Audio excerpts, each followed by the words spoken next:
Welcome to Breaking the Cycle, where we get deep into the patterns that keep us stuck and discover the tools to break free. Whether it's binge eating, emotional eating, struggles, self-doubt, we're here to explore the root causes, challenge the status quo, and pave the way for lasting transformation. I'm Natasha D'Souza, your host, coach, and guide, and I'm here to help you take back control and create a life that truly reflects your worth.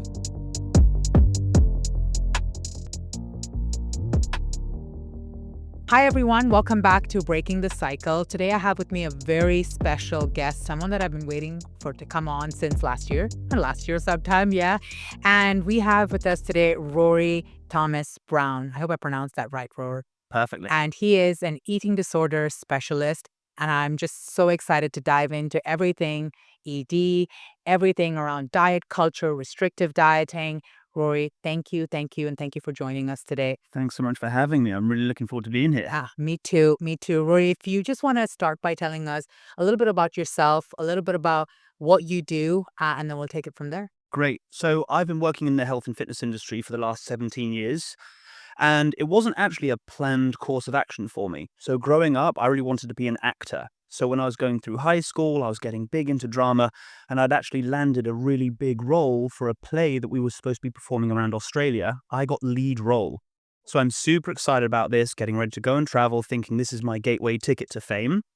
I then was a little naughty and mischievous at school, ended up getting taken off the trip, so I dropped out because I had no idea what else to do.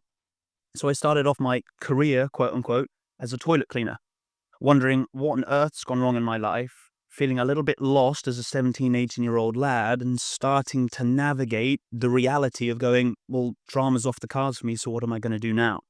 So my parents, to keep me out of trouble, they signed me up to a gym. So I started going there and working out, and I really fell in love with it pretty quickly. And I thought, hey, I love speaking with people, I love socializing, and now it seems like I really love working out. Why didn't I put those two things together and become a personal trainer?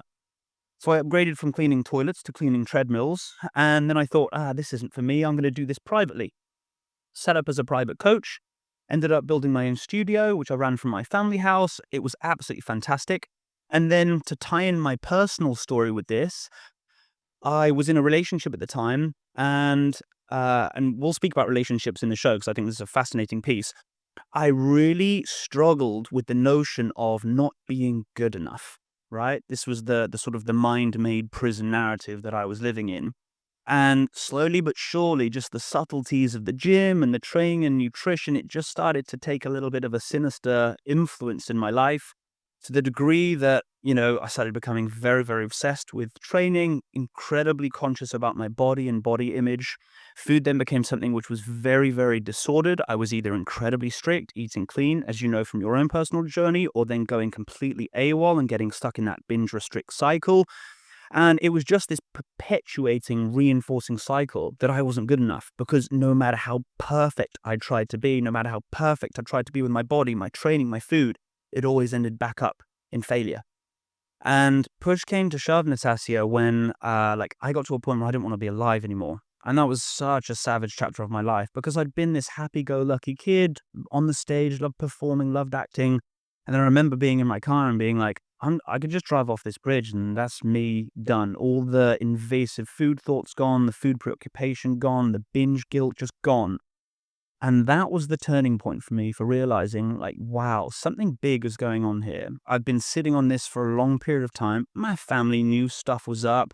There were telltale warning signs within the household. I come from a very foodie family. I stopped letting my mum cook for me. I weighed out everything meticulously. If I needed 100 grams of banana and it was 104, I'd get my scalpel to slice off the 4 grams because I'm trying to do things perfectly. Had panic attacks in restaurants because I didn't know how many calories were in them. But outside of that, I still couldn't navigate what was actually going on because I didn't know.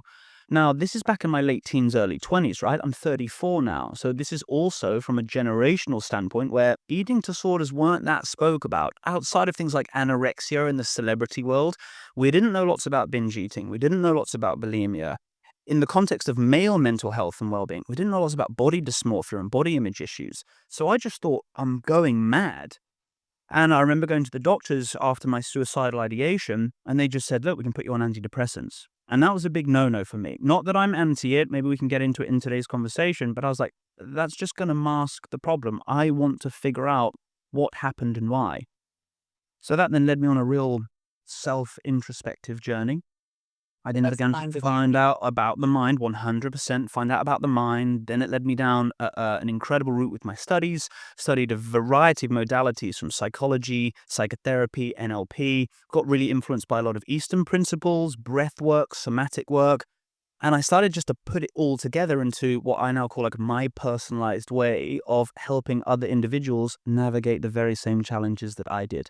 And fast forward to now, I'm just finished a 5-year clinical stint for a private eating disorder company in the UK.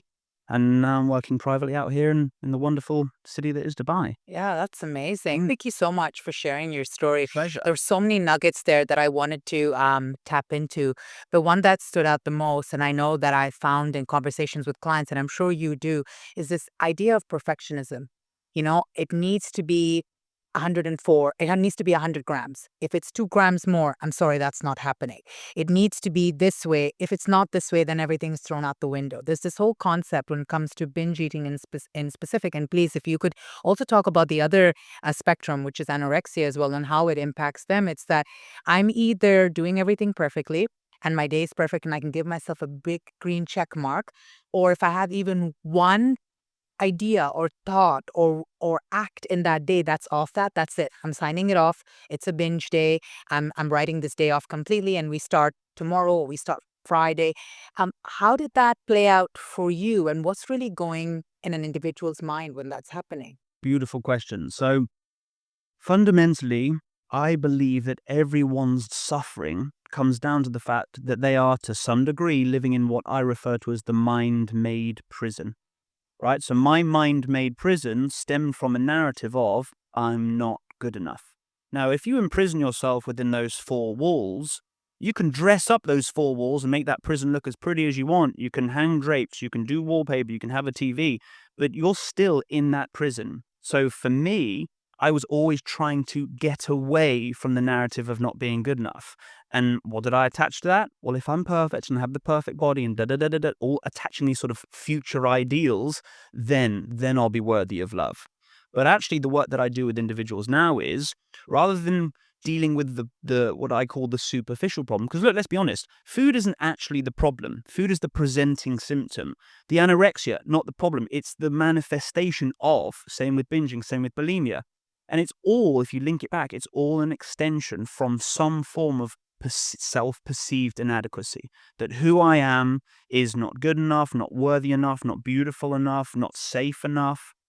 And so when I help individuals unpick that narrative, then we get to explore the truth behind those statements.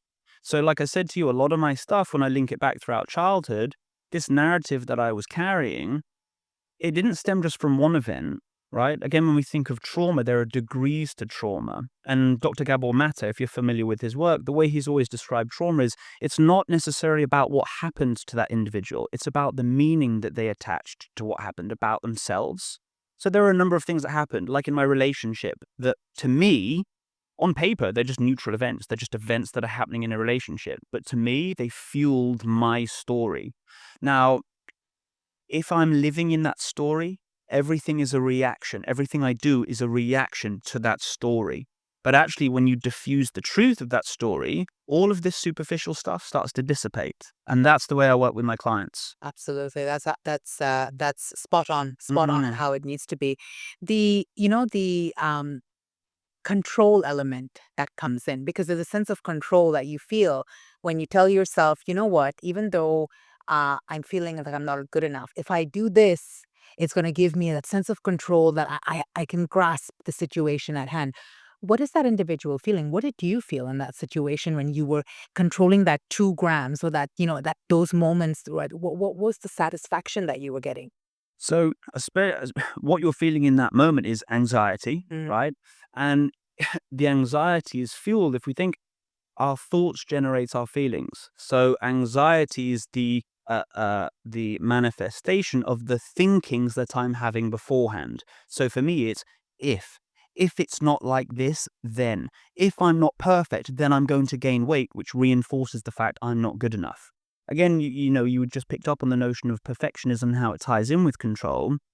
The way I look at perfectionism is the pursuit of being perfect, but it's being driven by someone who does not believe that who they are is good enough. That's all perfectionism is, right? So it is, if I'm this perfectly polished version of myself, then.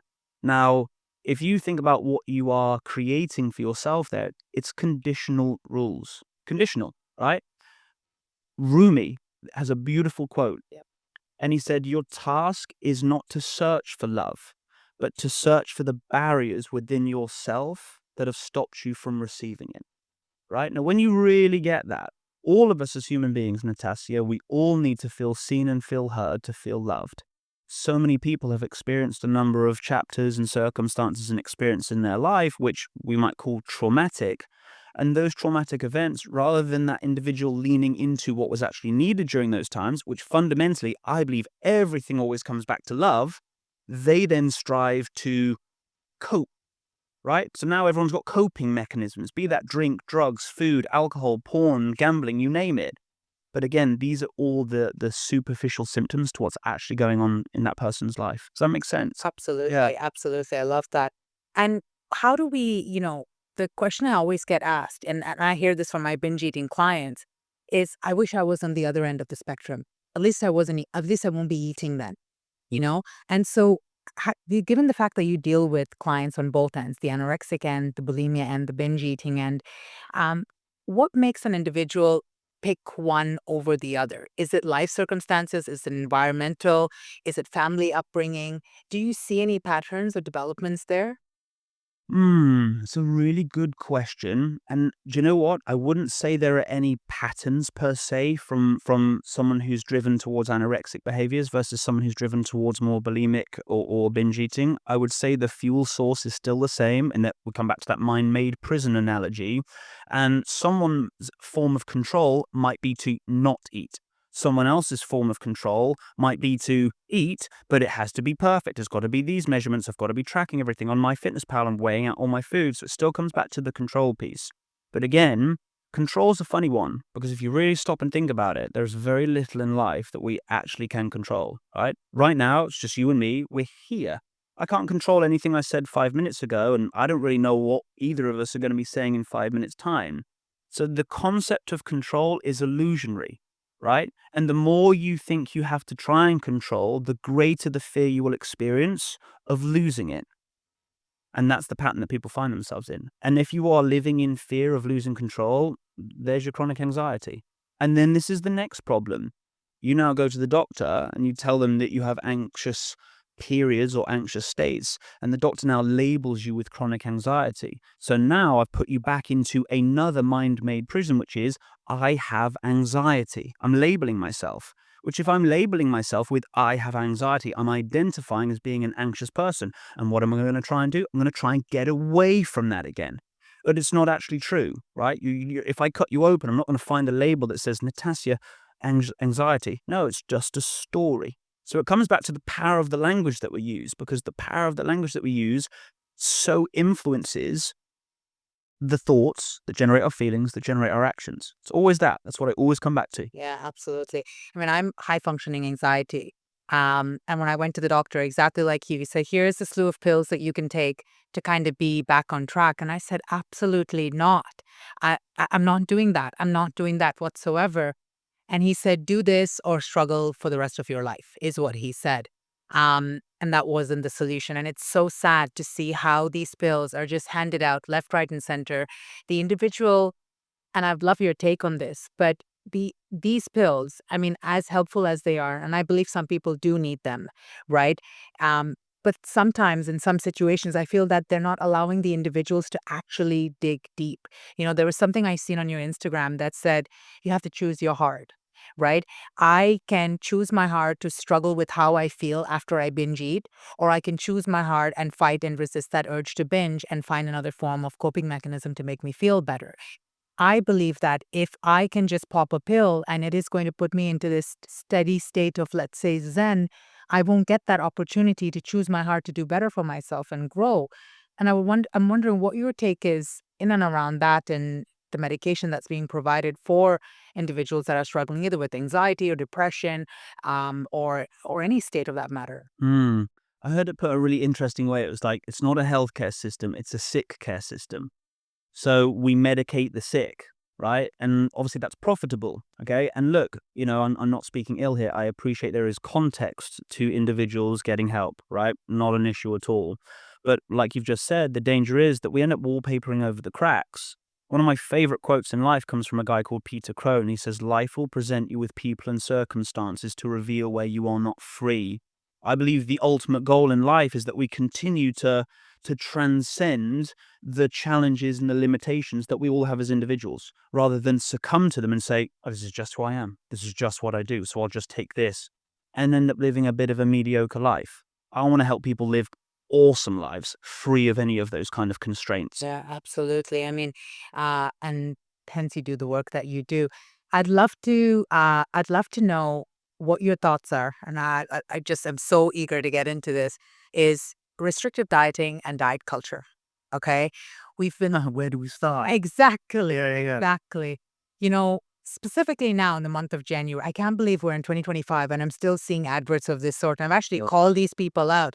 40 pounds in 3 weeks, Mm. 40 pounds in 3 weeks, six-pack abs in 8 weeks, and it literally blows my mind. And coming from an eating disorder perspective of it, what are your thoughts around this? So the marketing that goes into promoting these products preys upon everyone's vulnerabilities. Okay, if you think about the things that sell, it's wealth, health, sex, right? So anything that seems quick fixy that is drawn to those areas, it's going to grab people's attention because it preys into their vulnerabilities. The problem is, as you and I both know, is that everything that's being marketed, it's completely irresponsible. It's not sustainable in any way, shape, or form, and it just sets individuals up to live not even necessarily eating disorder, right, from like a clinical standpoint or a diagnostic standpoint, but very much disordered eating. The diet culture is riddled with disordered eaters who buy into very extreme ideologies and then promote those, right? They're sort of the charlatans that we see online. You have to eat like this all the time to get in great shape. You can't have these foods. These foods are demonized. You see it all the time. And all that ends up happening is we are becoming a society that is so far removed from what health actually means. If we really take the true concept of health, especially in the context of food, look, you and I both know the importance of promoting a diet, and not even diet. Let's lose that word. Just a lifestyle that revolves around looking after yourself, eating nutrient dense foods. But then from the emotional, the psychological side of things, the social side of things, eating's fun. Going out with your friends, having those dinners, being with family around a dinner table, having drinks with friends and family, those things are so, so important. They did a really big study, I think it was last year or the year before. This is Harvard, one of the biggest studies that they've ever done. You want to know the biggest contributing factor to people's poor health? It's not diet, it's not alcohol, it's not smoking, it's loneliness, right? So when people are buying into all of these different ideologies, they're actually isolating themselves. I experienced that. I wouldn't go to parties. Or if I did, I remember being at a party once, Natasha, people are offering me beers. I just went and poured them down the sinks, or like people would give me food and I'd just sort of flush it down the toilet. That's sad. That's sad. We want to be encouraging a way of living that is truly enjoyable. And this is what diet culture doesn't do. Absolutely. I mean, have you seen any bad examples in people coming to you of the result of diet culture? Maybe they never struggled with food, and now, because I've seen individuals that have worked with trainers that have worked to be bikini competitors, be put up on Oh, stage, yeah. never struggled with food before, but then get put on this extreme diet, and now have developed a very, very bad relationship with food.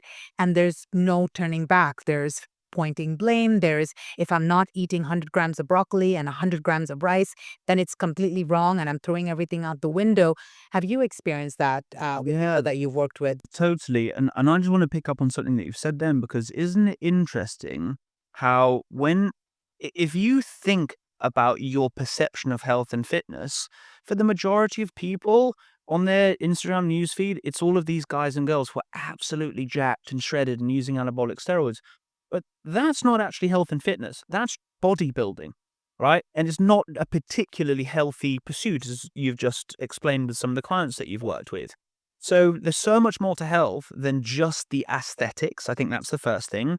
And, going back to the key of your question, yeah, I've come across loads of it. Or again, people buy into, look, even MyFitnessPal. I've had clients who've gone, oh, I've just typed in my weight and da-da-da on MyFitnessPal and it's popped up my calories and it says 1,200 calories. I said, don't you dare do 1,200 calories. Don't you dare do that, right? These extreme dietary protocols that companies, food prep companies, fitness coaches put people on, I don't think people understand the repercussions from it. And obviously, when I worked in a clinical setting, everything was really done by the book. So we had blood work done, we had clinical dietitians overseeing things, we had an endocrinologist. Like, it was really, really in depth. The amount of athletes who were underfueled, the amount of recreational exercisers who were underfueled, I don't think any of them appreciated the harm that they were doing on their bodies. Because look, on paper, oh, you're lean, you can see your abs, this all looks good. Yeah, but you've got no libido. All of your sex hormones are completely downregulated. You don't have periods anymore. So again, when we're addressing health, it can't just be about this external. It has to be the internal too. Absolutely. It's shocking. It's shocking to see. Even, I remember the first time I had to work with a bodybuilder, and she came to me and there was so much shame. There was so much shame around it. And I believe this is something that it happens more often than it's actually being talked about, specifically for people that go on stage. And she said, Natasha, I can't talk about this. I can't talk about this to my trainer. I can't talk about this to my coach. I come from a family of bodybuilders. If I tell them I'm losing control around food, what would they ever think and say about me? And so then it just gets shunned to the side. No one talks about it. Get over it. At least you're showing up. On the other spectrum of things, focusing primarily on binge eating, there is this. I am yet to meet a client that wants to get a hold of their binge eating without focusing on their weight, right? That's always the forefront. And that's it. I'm losing control around food. I want to get a grip of it, but I also want to lose weight. And I always tell them binge eating first. We first calm the dragon down, as I like to call it, and then we can look into what works best for you. I truly believe that for individuals that struggle with binge eating, weight loss comes in phases. It's not something that's lifelong. It's not something, you're ready for it, you do it, you feel good, and then learn to maintain it. And then if you're ready for some more, you kind of do it again. Um, but how would an individual, or how would you deal with an individual that's severely struggling with binge eating, quite high on the spectrum, but on the forefront, all they want to do is focus on weight loss? Great question. So I would first deal with the part of them that wants to lose weight, because there will be a story attached to that. They're like, if I just lose weight, then I'll be happy, then I'll be confident then. So that's the story piece. And remember, if I'm living in that story, it's going to be driving many of these reactionary behaviors, binge eating being one of them. And I guess what I would want them to appreciate is that the issues that they have right now with their weight are a byproduct of the binging in the first place, right? So once we tackle the binge eating, and you've seen it before, clients are able to manage their weight very, very easily. But isn't it interesting, the psychological discomfort that we have to maybe take them through, because we go, here, you've been on 1,200 calories and you keep binge eating and you keep going back to 1,200 calories because you're scared to eat more because you think that's what's going to make you gain weight. What if we actually bumped you up to 2,000 calories? So now you're really nicely satiated, but maybe you're still in a very small calorie deficit. Your energy levels are great. Your cravings have gone. We teach you flexibility so you can incorporate an all-inclusive mindset towards food. Like, how would that feel for you? Yeah. So again, we create an entirely new perspective or realm for them to consider and go, yeah, that sounds a lot better than what I'm doing now. Yeah, absolutely. And what's the resistance you get from going from 1,200 to 2,000? The inherent fear of getting fat. Mm. Yeah, always, always. That is such a big driving force for people when it comes to food, this inherent fear behind getting fat. But again, I then pick underneath that. It's because of what they attach. It's the meaning that they attach what being fat is, right? So again, I've worked with individuals who got bullied back in the day at school, right? Who got called the fat kid. So now they have such an inherent fear based on past traumas. And remember, past hurt informs future fear. So, because that happened then, what if I get into a relationship and I'm overweight? What if it's that again? I'm going to be unlovable, right? As opposed to when you buy into that narrative of being unlovable, you don't treat yourself very well, right? And what does everyone actually need a lot more of? Love. But where do we search for it? Outside of ourselves. How do we do that? Bigger house, better car, uh, whatever procedures I'm having done on my body, have the six pack, be the body. It's all external. It's all a facade, Yeah, right? absolutely. I mean, I agree. I think about my time when I first lost my weight, and I didn't realize how much I struggled with binge eating then. I was so adamant on getting my skin taken off as soon as I lost the weight because I thought that would make me feel better, because I wasn't feeling complete. I wasn't feeling like the person that everyone said I would feel when I lost all the weight. And I thought that that will make me feel better. And a month after the surgery, even I felt the same. I felt the exact same. And then I realized, oh my God, this is so much more deeper. Mind you, the weight crept back on as well, right? Losing 65, gaining 30. So I can completely see that. I'm so happy you touched on relationships. And I think this is something we really I know I've struggled with it personally with my family, not understanding, why is she so big? Why is she leaning onto food for comfort? For me personally, it was trauma. But when it comes to navigating relationships, whether it be a boyfriend, whether it be a partner, a husband, how can one who's struggling with an eating disorder navigate that relationship? Can they share? Should they share? What's the kind of guidelines or protocol Mm. that one should follow? Well, if we look at the quality of relationships, I would suggest that they are based around one's ability to show their true self in the absence of any mask, right? Or egoic facade, right? I need to present myself as this amazing person in order to be worthy of love. No, just present yourself as you, warts and all, right?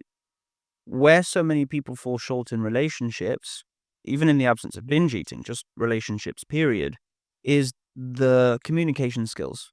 Now, typically, when we think of communication, it's what we're doing now. We're talking to each other, right? But actually, I would suggest the most important part of communication is in the ability to listen. In their friendships, wouldn't need as many therapists. Yeah, absolutely. Absolutely. It always boils down to communication.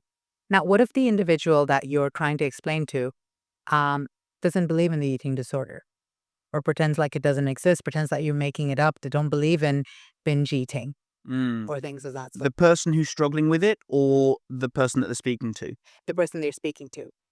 Um, I think as with all of our conversations, choose wisely who you communicate to, right? If you have a friend who's a little bit, who doesn't understand things like that, that's okay. That's on them. And it's just a reflection of their current state of awareness.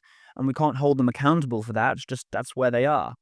There will be other people in your life who you can communicate those things to. So I would say rather than trying to force it upon deaf ears, actually speak to the people who you know you can. And you'll know the ones because they'll be the guys and the girls that you can have those vulnerable conversations with, that you have over dinner and share intimate moments with each other. Like those are going to be your crew for sure. Absolutely. And in relationships, when it comes to a parent, so uh, a child is struggling with an eating disorder, and if you look at the family household, primarily the mother is also struggling with either binge eating or bulimia, and they've picked up these habits. And I see this, let's say, in a family of 4 or 5. One child probably is binge eating and bulimic. The other child's probably gone anorexic. The other child's just binge eating, and you can see them all struggling, sometimes even struggling silently because they see mom engaging in purging, but no one's really talks about it. Everyone's kind of walking around eggshells. But then one individual wants to break the cycle. So she steps up and she says, you know what, I'm going to do the change. But now has to go back to that household where everyone is still pretending as though this doesn't happen. How can an individual in that scenario really navigate those waters? Mm. So, this is something that I've been learning a lot about recently in the context of relationships. So, hear me out on this. I think it's pretty cool. Let me ask you a question, first and foremost. If you were to, who's someone that you really love in your life? A friend or a family member? Whew, I would say my partner. Cool. Really love him. Right. Yeah. What's his name? Walter. Walter. Tell me what it is you love about Walter. I would say how caring he is for me on my worst days. When Mm. my trauma just really takes a turn for the worse, he knows exactly what to say and how to to calm me down, to feel safe. Beautiful. So there's the calmness, the compassion, the kindness. Now, the way that you've described Walter to me is based on the memories that you have of him, right? Because he's not here in the room with us, right? So typically, how we relate to individuals is based on past experiences. But the way that I've been learning about it is, especially in family dynamics, if I'm always relating to you based on how I think you are going to keep being, so I'm projecting what's happened in the past into the future, you can see that that creates quite a static um, relationship in terms of dynamics. It's like a mannequin. There's no flexibility there. They've always been like this. They're always going to be like this. But in the context of what you're describing in these family households, if an individual is brave enough to step outside of it and really work on, okay, I know I've got a bit of an issue here and I'm going to be working on this, to what degree can they then go back and rather than thinking, oh, mum's always going to be like this, sister's always going to be like this, to what degree can they hold space for just seeing those two human beings as, and again, this is the interesting thing with parents. We put our parents on pedestals, right? But the majority of our parents are still children dressed as adults, right? And again, rather than looking at them as mum or dad, let's look at them as their names. This is Henry and Susan, and they're both two individuals with their own trials and tribulations. So I'm able to hold more space, compassion, and understanding for why they're doing what it is that they're still doing. But I remain committed to my journey because in doing so, I'm no longer projecting onto them of, oh, you're always going to be like this and I've stepped away from it. I'm saying, no, no, no, I understand. Coming at this from a real place of compassion. This is going on right now for you guys. To what degree can, in my pursuits for growth and evolution, can I help you guys? Now, I don't need to be coaching you over the dinner table, but just by virtue of me exercising change, energetically, I'm running at a different frequency. I'm running at a different vibration. That is going to positively impact or negatively. It might trigger the other people. But remember, triggers are gifts. So even if it does, it's always an opportunity for them to go, oof, Natasia's eating a really healthy, balanced meal, and she's actually looking really happy, and she looks really great. Da da da da da. Maybe that's the catalyst for them to try something. So it's one of those lead by examples, I would say. Absolutely. I always say be the change. Totally. Be the change. Totally. And I'm with you 100% on that, especially in the households that, you have to walk around eggshells and pretend that it doesn't exist. I really love that response. On that note, when it comes to healthy eating, because I know I see that that's something you talk about on your profile as well, eating healthy, looking at food, eating things that make you feel really good, because there is the psychological aspect of it, right? That I need control. I want things to be perfect. I want to eat. I want to eat large amounts because I want to suppress my feelings. I don't want to feel lonely. I don't want to feel sad. But there's also the physiological reactions of the types of foods that we eat, that what we put in our body. And it's not just about you and I sitting here and saying, hey, you've got to eat all the healthy food out there that's going to make you feel good. But if you can go a little bit into why an individual struggling with an eating disorder shouldn't just go for the eat it all approach, like embrace the food approach and actually look into embracing good, healthier options. So again, if we, go back a few steps, one of the key things that you mentioned, we've got the psychological, we've also got the physiological. So in the context of someone's recovery journey, ensuring that they're fueling themselves enough is always going to be the priority.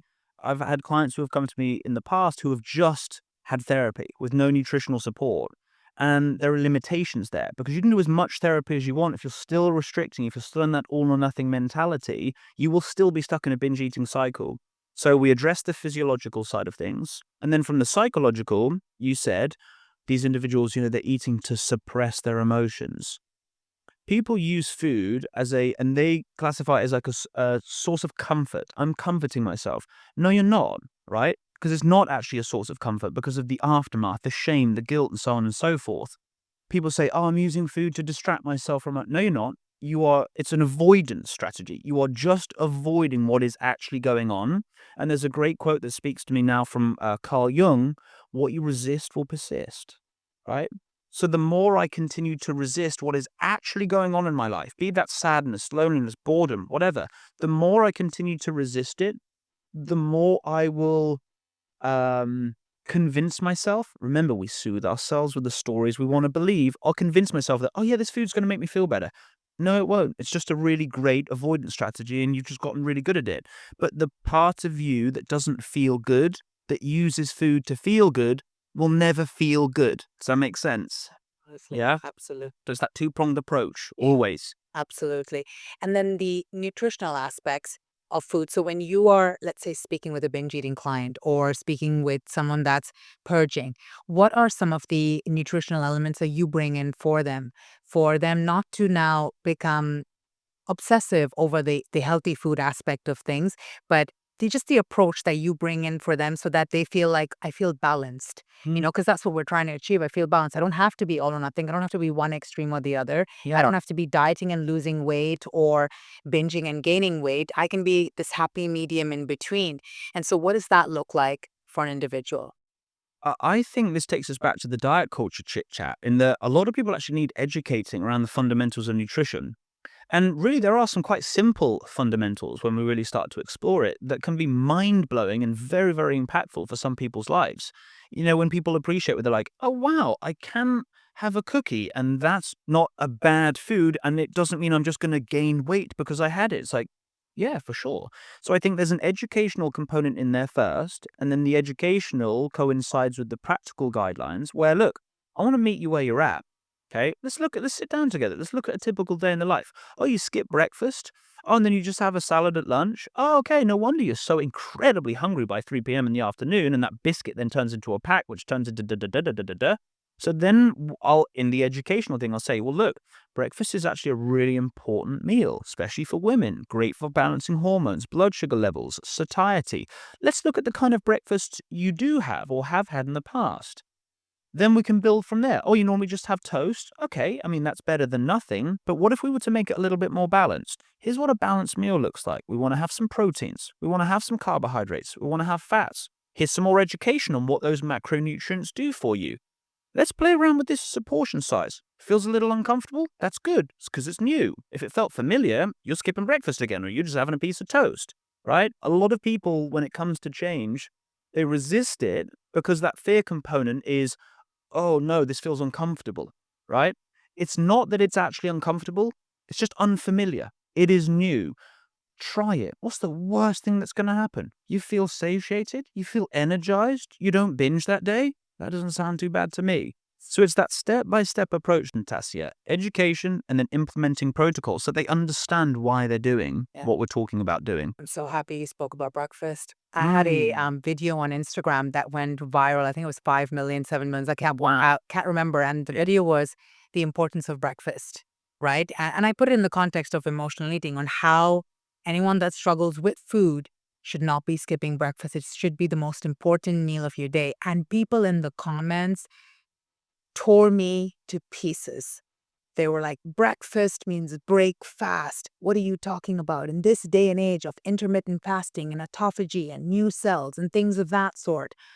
And it was crazy to a point where I just disconnected because I know, and I'm sure you've seen it as well, the most important meal when it comes to struggling with food is breakfast to set the tone for your day. Because what tends to happen specifically with binge eaters is that they binge all through the night or through a certain period of time.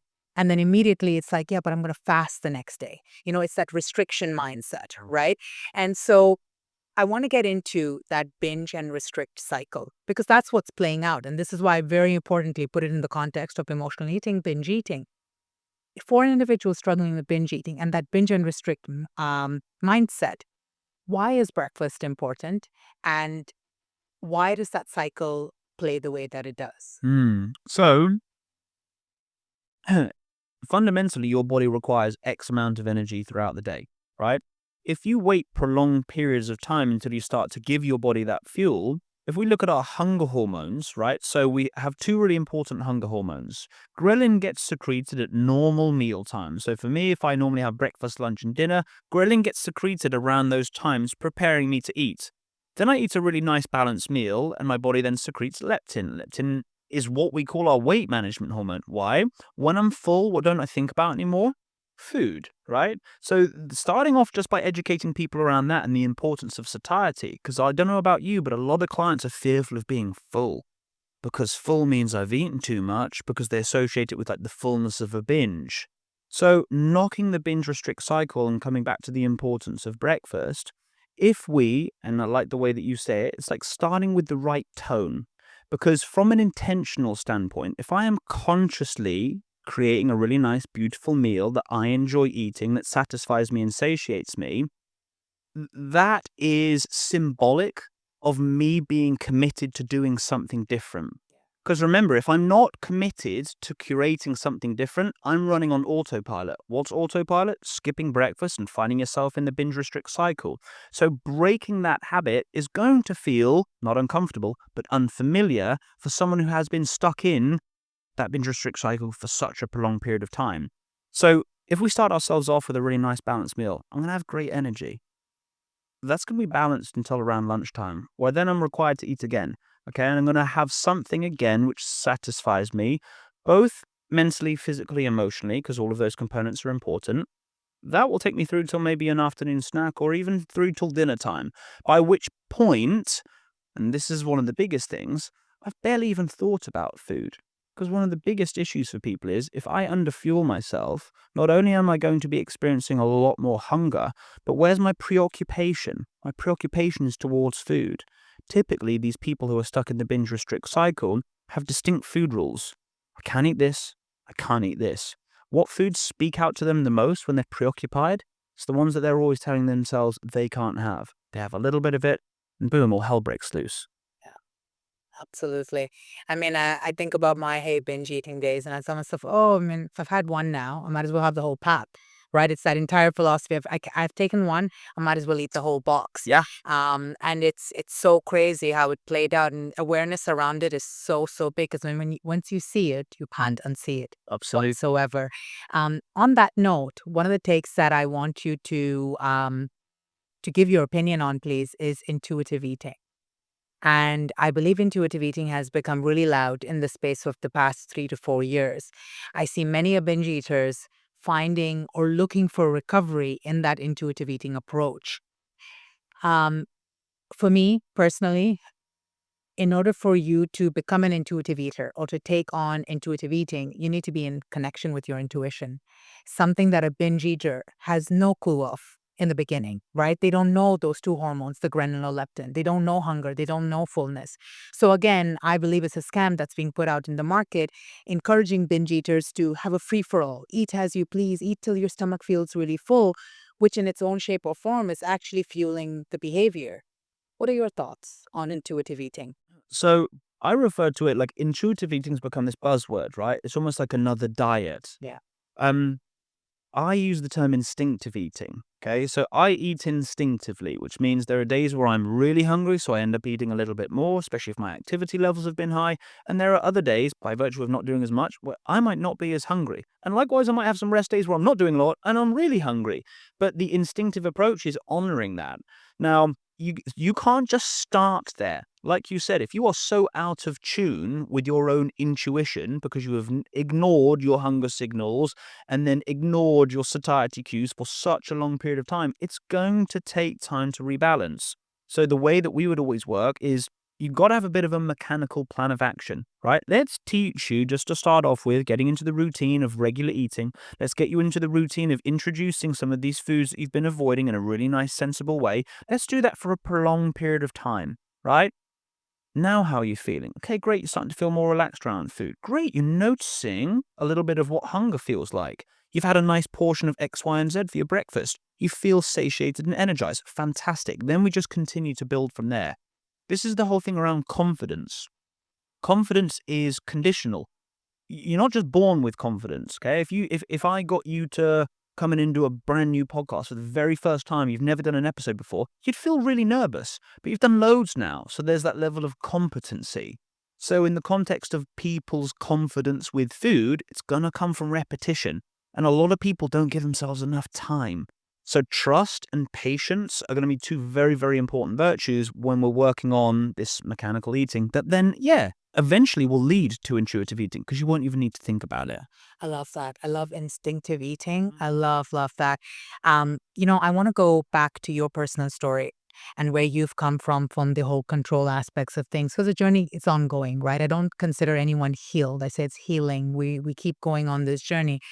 What does that look like for you now in day-to-day life, coming from where you've come from, doing what you do, having these conversations on a daily basis? What keeps you in rhythm? What makes you show up and not go back to that version of you? That's really interesting. So here's the way that I would describe it. I'm all for healing, right? So I have completely healed. I don't have anything at all with my body image, with my food, with anything at all, and haven't done for years and years and years. So now I'm in a position of what I call evolution, right? I just get to keep evolving and growing. And that's in my business, it's in my relationships, it's with my family, friends, so on and so forth, my personal development, my physical health. It's just this constant state of growth and evolution. Now, the reason why I highlight that, it's an important distinction. Lots of people are in this perpetual state of their recovery journey or their healing journey. But underneath that, what are they actually still reinforcing? That I'm not good at that. Bingo. Or that I'm not healed. Or that I'm not okay yet. Right? But when I get over here, then I will be. Over there doesn't exist. Outside of language, outside of words, your future doesn't exist if you really think about it. Neither does your past. It only ever exists in language. And language, the language we use, creates the constraints, this mind-made prison, that we stay stuck in. So I love the idea that I'm healed, and I fully acknowledge that, and now I'm in the stage of thriving and evolving in so many other different areas of my life. Otherwise, I'm still reinforcing the fact that I've got a problem and now I need to manage it. Well, that comes back to our labeling problem before. Oh, I'm a recovering binge eater. No, that's the label that you're giving yourself. You have binge eaten, whatever, binged in the past, but that's not a reflection of who you are as a person. And if you think it is, you're going to stay stuck in that for as long as you continue to reinforce that story. Does that make sense, that little distinction? Absolutely. And so what does that routine look like for you now in order to feel that best version of yourself, from maybe working out, maybe eating, what does that routine look like? So first and foremost, I think the power of self-reflection, okay? There are days where I don't have great days, right? Or if I'm really stressed, or maybe, I've obviously only just moved to Dubai. There are times where I'm lonely. Okay, I haven't made a whole bunch of friends yet. My brother's my best friend. My other best friend, they're back in the UK, so I don't get to see them a whole lot. So there are times where I experience that. But the difference now is I allow myself to feel it. It's okay, right? This is something that we've gotten really, really good at as adults. If you think of children, children throw their tempers and their tantrums, and they have their cries, and they scream and shout. We stop doing that. We suppress ourselves as human beings, and it's that suppression that then ultimately leads to some form of avoidance. So on those days where I'm having a bit of a rubbish day, can I be with that, right? So that's the first powerful thing, okay, is just being able to navigate the reality of the way things are. Not the way I wish they were. Oh, I wish I wasn't lonely. Oh, I wish I had more friends. Well, I don't right now, and it's okay that I'm lonely. So can I just be with this? Because it passes, as you and I both know. So I think the power of self-awareness, that's a really big one. And then the second one for me is being so committed to what it is I say I'm doing. Right. So with my health and fitness, I take it seriously. I'm really, I don't go in half-heartedly. I really consciously commit. A lot of people honor how they feel over what they say they're going to do. Oh, I don't feel like doing that today. I feel just like going home and buying loads of food and watching TV and eating loads of whatever.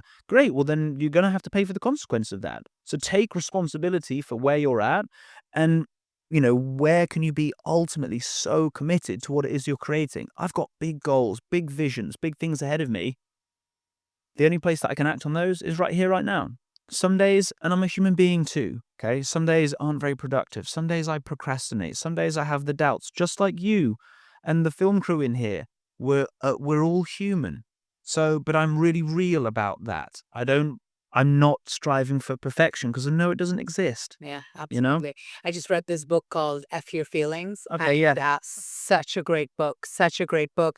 And it just goes into how we get so stuck in, I don't feel like it. I just don't feel like it. And if Yeah. it really, I believe if you and I really focused on how we felt, we wouldn't get really far in life, No. right? And it's not about, I think that's that whole misconception.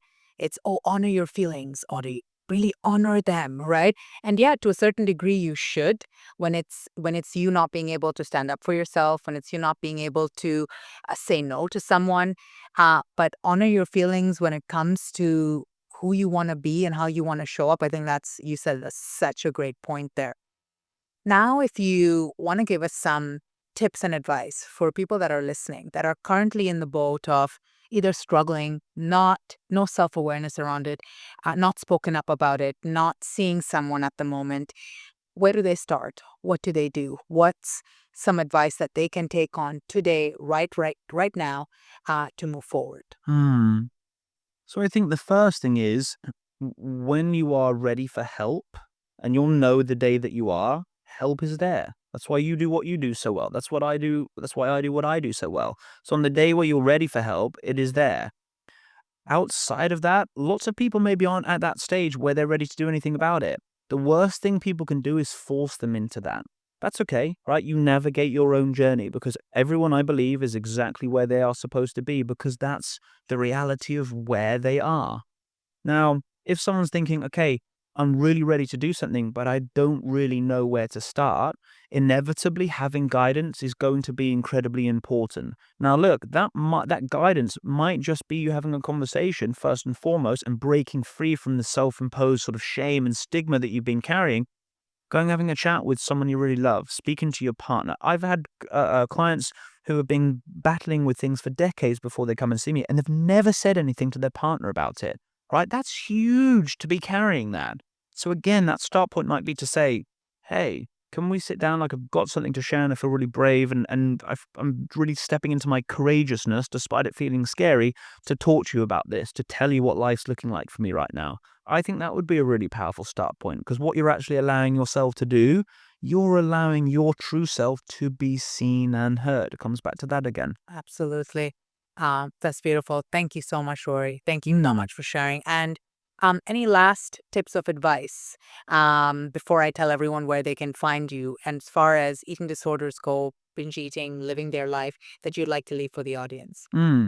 So for me, my invitation to you is don't suffer in silence, right? I sat on and stayed stuck in my way of doing things for such a prolonged period of time to the point of not wanting to be around anymore. It does not have to be like that. So my invitation for individuals is to find that safe space where you can start having those conversations and recognize fundamentally that where you're at, it's not always going to be like that. I promise you, recovery is fully 100% possible, and the opportunity to live a life that you really want to live, where you're thriving, is 100% available. I love that. And if you can just let us know where everyone can find you, if they want to book in a session with you, that would be amazing. Of course, yeah. So I do a lot on Instagram. I'm just starting to get into more of the TikTok and YouTube stuff, but you can find me on all social media channels at Rory Thomas Brown. If you want to find out a little bit more about what I do on my website, it's www.rorybrown.org. And yeah, drop me messages. Come and say hi because I'm here to help and support. Perfect. Thank you, Rory. Thank you so much, Natasha. Thank you for having me. Thank you for joining us at Breaking the Cycle. If today's conversation resonated with you, don't forget to subscribe, leave a review, or share this episode with someone who really needs it. Remember, breaking free isn't about perfection, it's about progress. Keep showing up, keep doing the work, and trust that transformation is possible.